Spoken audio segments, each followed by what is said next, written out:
I mean, the problem is people have corrupted the revelation of Jesus Christ because of seducing spirits.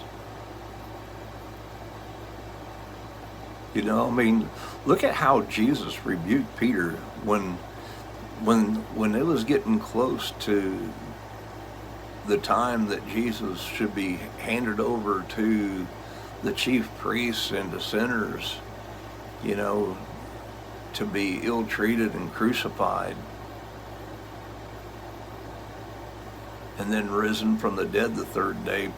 Peter took him openly and began to rebuke him and say, "Oh, be it far from thee, Satan." He rebuked Peter and said, "Satan, get behind me, for thou savorest not the things that be of God, but the things that be of men." I mean, it's the same today. People have exalted Jesus, who was the second man, the last Adam, as Paul describes him in 1 Corinthians 15. That he might, as the writer of Hebrews in chapter 2 describes, he partook of flesh and blood that he might taste death for everyone and destroy him who had the power of death, that is the devil,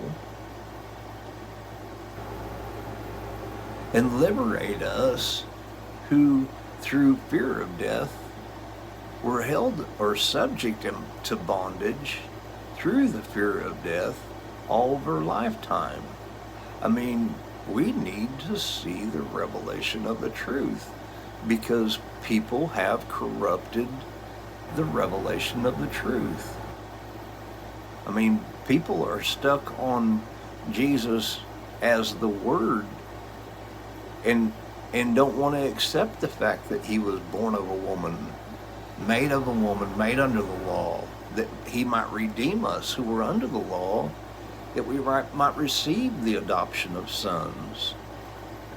I mean, this is what Paul is describing in Galatians chapter 4, that an heir, as long as he's a child, differs nothing for a servant, but is, even though he be Lord of all, but is under tutors and governors until the time appointed of the Father. Even so, likewise, we, when we were children, were in bondage under the elements of the world. But when the fullness of time came, God sent forth his Son, made of a woman, made under the law, to redeem us who were under the law, that we might receive the adoption of sons.